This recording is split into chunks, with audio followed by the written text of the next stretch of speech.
Okay guys, so today's heavy squatting day. Today's basically gonna be the last time that I'm gonna be squatting really heavy for the rest of this peaking program, but we have 600 pounds on the bar and I'm like super nervous. I was like excited today before I actually got into the gym, but then when I started squatting, I started figuring out that today may not be my day. Like I put one plate on and it felt heavy. So as I started building up, I'm like, man, all these sets, all these reps feel super heavy. And we're up to 600 pounds straight even on the bar right now. So I have 600 pounds for a 3x2. Like I want to be confident and say that I got this, but it's like I always get nervous whenever I have to squat 600 pounds. I don't know why. Like last week I did 585 for pretty easy triples. So hopefully, damn, it's gonna be a good workout, man. Or yeah, okay, it's gonna be a great workout. This is gonna be the first set. Let's get it.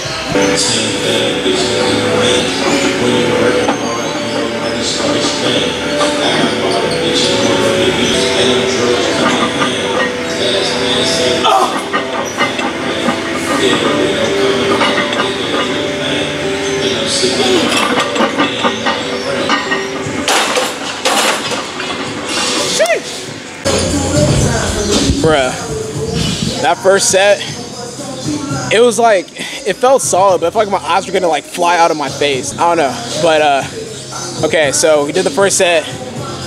Now it's time to move on to the second set.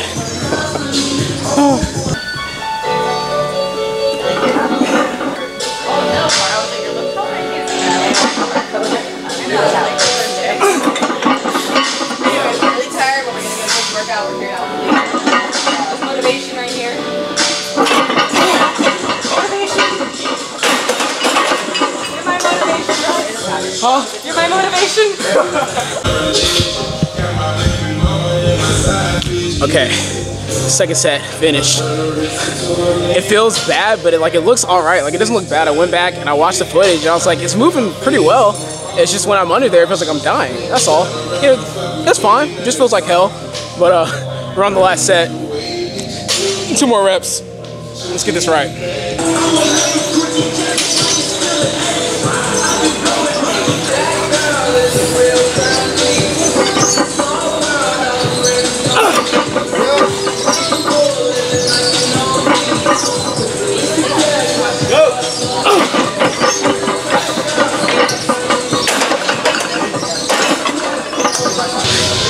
Okay guys, so I successfully completed the 3x2 with 600 pounds. I may have cried a little bit on the last set, but it got finished and I am proud because today like I felt off just from the jump. I knew that it was gonna be a tough session, but I was able to complete it. I was able to get all my sets, all my reps out of the way. So now we're going to complete a full leg day, then do cardio after that.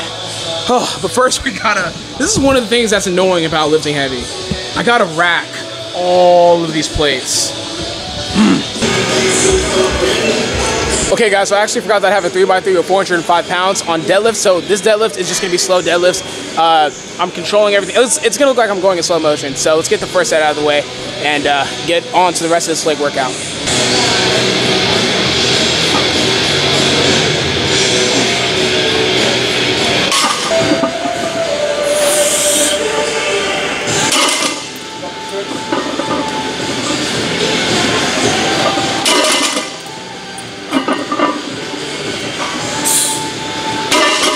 Bye, everybody!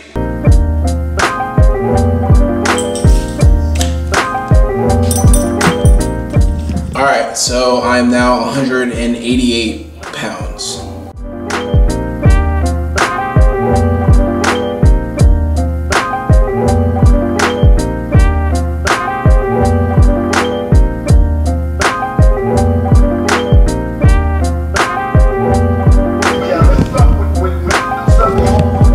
So I'm watching Undisputed. I honestly think that Undisputed is better than First Take. I don't think people realize how much they love to hate Skip Bayless. When I watch Undisputed, I'm just like, man, I miss Skip.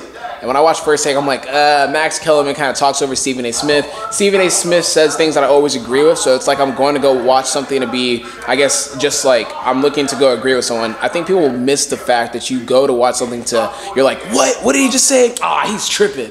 I think people really don't understand that they watch to disagree. Ooh, check this out. I got something to show you guys. This is basically an update on the Get Better Today shirts. I bought a label writer or a label printer, the Dymo label thing, whatever, it's from Shopify. So I basically have everything ready in order to launch my website and launch the Get Better Today shirt. So I should be launching like either, I want to say this Friday, or maybe even, I don't know, pretty soon, this week. They're going to be launching this week. I'll let you guys know. But yeah, everything's pretty much set. I got my bank account set, I got all the tax information set, and I got the label writer. So yeah, everything's ready to go. Just need to find the right time to do it, which is this week, and pick which day I want to launch everything. I'm standing here, but I parked all the way over there. Of course, things like this happen the day after leg day when my legs feel like jello. Okay, you got this. You got this. You're almost there. You're almost there.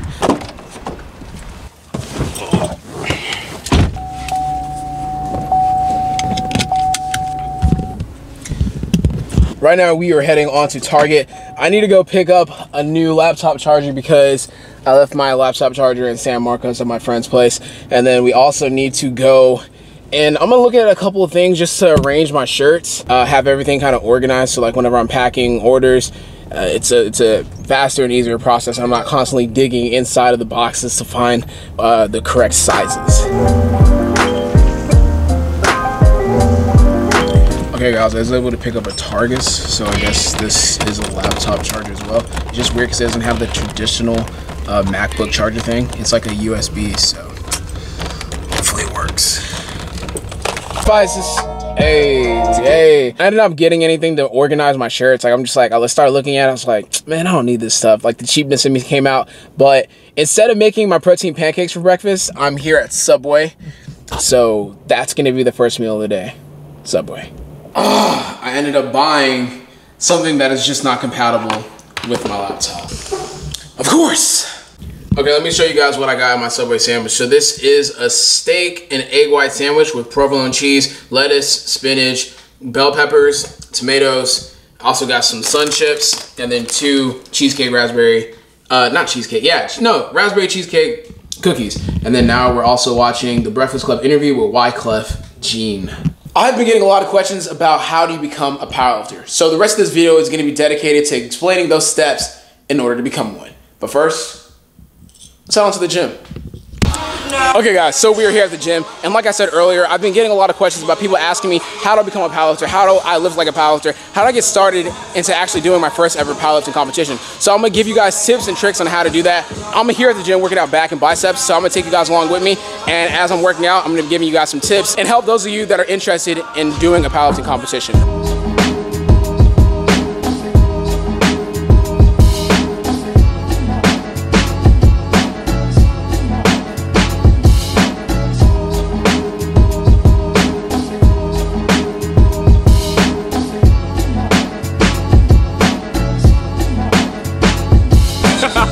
Okay guys, so once again, I've been getting a lot of questions asking me how do I jump into powerlifting. So I'm gonna talk about joining a federation. So there's a lot of different federations when it comes to powerlifting, but the big 2 ones are USAPL and USPA. So I compete under USAPL, and that's what I'm gonna be recommending for you guys. If you wanna look into getting into competing, I think that doing USAPL is your best choice because the USAPL is very, very structured. They have set rules, and they don't have any exceptions. So if you want to join a federation that has pretty good rules and standards, I would join the USAPL. Not saying that the USPA doesn't have any good standards or anything like that, but the USAPL has been around longer and it has a better structure. Also, I want to point out the fact that the USAPL is a drug-tested federation. So you could go to the USAPL website and you can sign up for a membership. So I think the membership is maybe like $45, and then from there you're able to register to local meets around your area.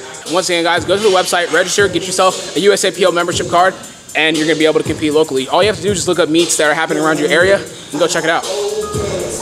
Woo!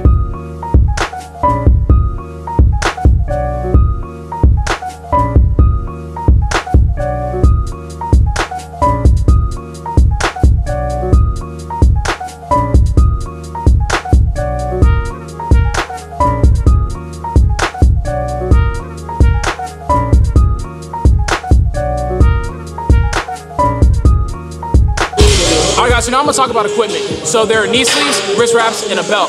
But before I actually really start getting into it, I want to first say that you do not need these things in order to become a powerlifter or lift like a powerlifter. These things are just going to assist you in lifting the most weight possible. So let's start off with knee sleeves. Knee sleeves are used to keep your knees warm and protected as you're squatting. Now let's talk about wrist wraps. So whenever you're benching or you're squatting, you're going to be putting a lot of pressure on your wrists, and your wrists may start giving out and giving you some problems. Wrist wraps are used to stabilize your wrists when you're benching and you're squatting. Like myself, I'm a low bar squatter, so when I squat, I feel a lot of pressure in my wrists. So wrist wraps help alleviate some of that pressure.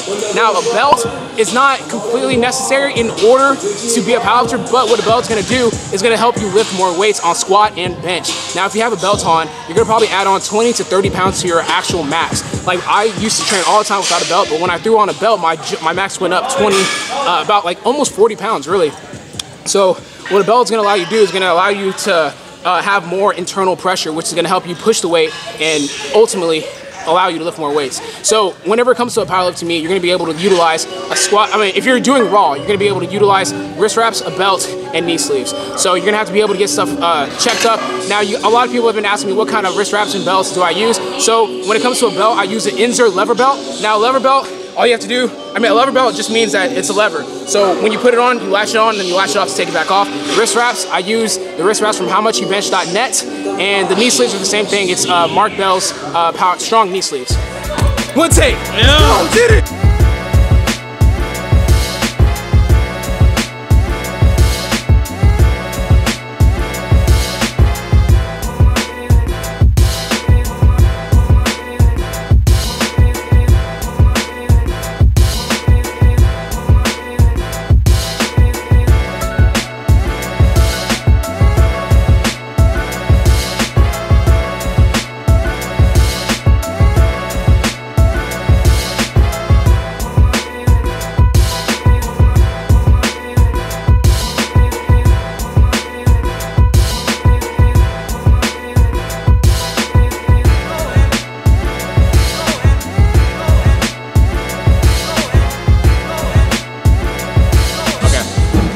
Now I'm going to explain bench press. Bench pressing is a lot different whenever you're doing it versus like in a gym than an actual powerlifting meet. And I'm going to show you guys exactly what I'm talking about. So whenever you're powerlifting or you're doing a powerlifting meet, your bench is going to be completely different. So what's going to happen? You're going to get a command. You're going to rack it, and you're going to have to wait for the judge to say start. And as you start, you come down, and you come to complete start whenever you hit your chest or wherever the bar lies. So once you come to a complete stop, the judge is going to tell you to press it, and you're going to press it back up, and you're going to have to wait for the judge to say then rack. And that's going to become a completed bench press attempt. Now I'm going to show you guys what it's going to look like in real time as I'm saying the commands. So once again, unrack the bar, wait, start, press, rack. So that's exactly how a bench press is going to look whenever you're in competition. So there's a big difference between benching in a gym. Like, a lot of guys come in here and they bench like this.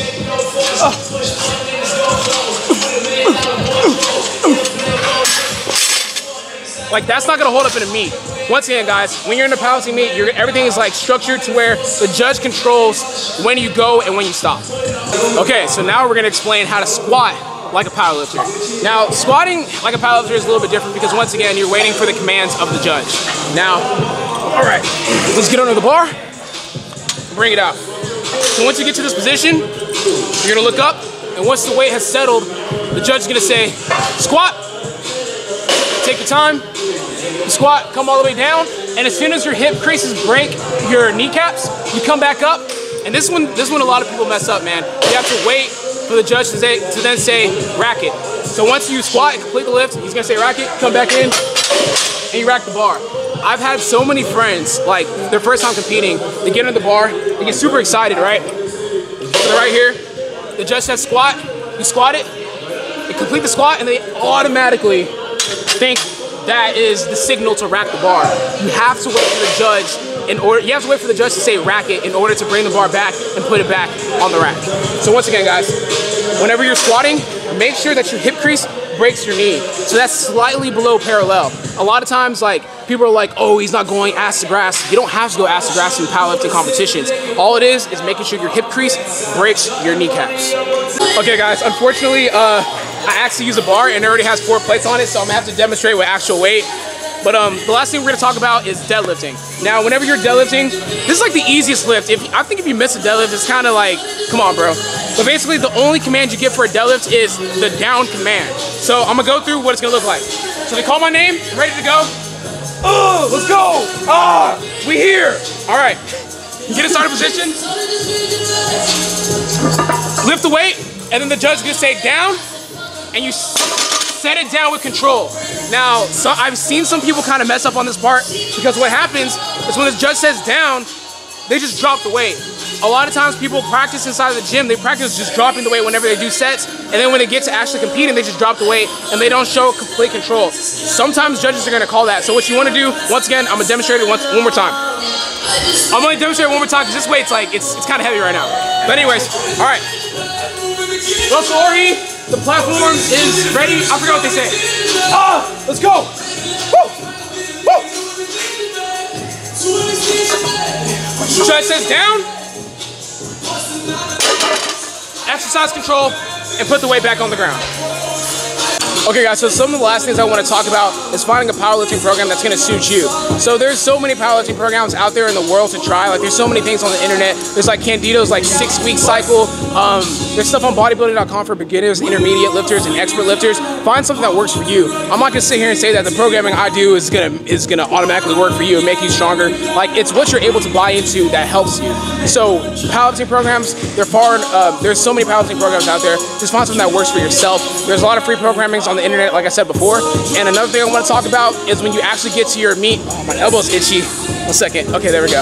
Last thing I want to talk about is on actual meet day. I get a lot of people asking me, what do you do on meet day? And what I want to say is just go out there and have fun, man. At the end of the day, there are people there that are watching you to do your best. And you're going to find that there's going to be so many people supporting you and so many people just having fun lifting weights. So don't stress the fact that you're competing. Just have fun, relax, and lift some weight.